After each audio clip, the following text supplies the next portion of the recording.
მოგესალმებით და მინდა სამწუხაროდ ხაზი გაუსვა იმ ძალიან საგანგაშო ნიშნებს, რომელიც ყოველდღიურად მეტად და მეტად ჩნდება ქართულ პოლიტიკურ რეალობაში. რამდენადაც უცნაურად არ უნდა ჟღერდეს ეს, ამჯერად ქვეყანაში არსებულ ძალიან სერიოზულ პოლიტიკურ საფრთხეებს აჩვენებს ის, რაც 2 დღის წინ მოხდა ფეხბურთის ფედერაციის არჩევნების დროს.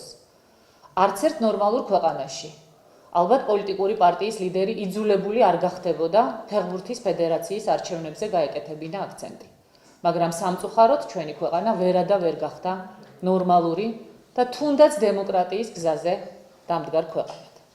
საუბარი რა თქმა უნდა არ არის კანდიდატებზე ან პიროვნებებზე, ამას ჩვენთვის არავითარი მნიშვნელობა არ აქვს. საუბარია იმ პროცედურაზე, რომლითაც ჩატარდა არჩევნები და რომელმაც ნათლად დაგვანახა რას აპირებს ხელისუფლება მომავალ საპარლამენტო არჩევნებზე.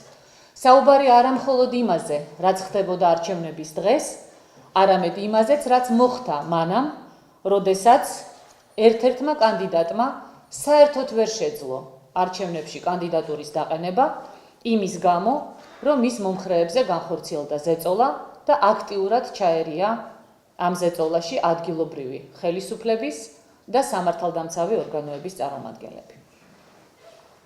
ასევე ძალიან საგანგაშოა ის გარემოებაც, რომ არჩევნებს მთელი დღის განმავლობაში ესწრებოდა ხელისუფლების ერთ-ერთი უმაღლესი პირი, რომელმაც თავისი იქ ყოფნა გაამართლა იმით, რომ თურმე შაბათია. ეტყობა ბატონ კახიკალაძეს და მის კოლეგებს ხელისუფლებიდან ჰგონიათ, რომ შაბათკვირას ისინი ხელისუფლებას არ წარმოადგენენ.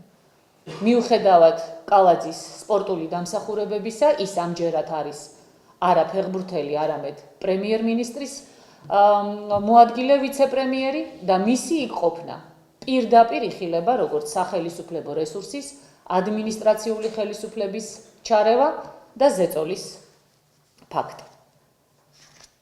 ასევე შემიძლია ერთმნიშვნელოვნად ვთქვა, ის რომ ხელისუფლება მთელი ამ პერიოდის განმავლობაში არ შეცვალა საარჩევნო გარემო, პირდაპირ მიუთითებს იმას, რომ ხელისუფლება ისეთივე მეთოდებით აპირებს საპარლამენტო არჩევნების ჩატარებას, როგორც ეს მან გუშინ წინ განახორციელა ფეხბურთის ფედერაციის არჩევნების დროს. მე არ ვიცი და ნამდვილად თავს ვერ დავდებ ვერც ერთ ადამიანზე, ვისაც პირადად არ ვიცნობ. და ამიტომ ვერაფერს ვეტყვი დაპატიმრებული ადამიანის ან წარსულ ან დღევანდელ ქმედებებზე. მაგრამ ის, რომ მაინცა და მაინც არჩევნების წინა დღეს ხდება ადამიანის დაკავება ნარკოტიკული საშუალებების მოხმარებასთან დაკავშირებით, ეს ნამდვილად ძალიან სერიოზულ ეჭვებს აჩენს და ჩვენ გვახსენებს წინა ხელისუფლების მიერ განხორციელებულ მოქმედებებს. ქართული ოცნება დაადგა ნაციონალური მოძრაობის გზას, ნაციონალიზაციის გზას. ერთადერთი რაც იმეც მიტოვებს არის ის, რომ ისინი იმდენად უსუსურნი და უუნარონი არიან, იმედია რომ 1 წლის განმავლობაში, ვიდრე არჩევნები არ ჩატარდება, ვერ შეძლებენ სრულყოფილად გადმოიღონ ნაციონალური მოძრაობის მეთოდები მუშაობის და დაატერორონ ქვეყანა ისე, როგორც ამას ნაციონალური მოძრაობა ახერხებდა.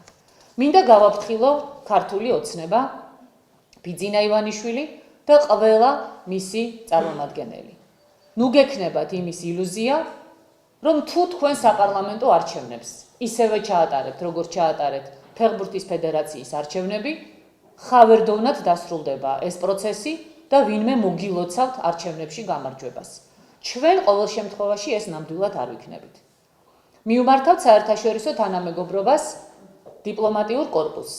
მიაქციონ ყურადღება იმ საგანგაშო სიგნალებს, რომელიც აშკარად მიუთითებს იმას, რომ ხელისუფლება არჩევნებს გააყალბებს.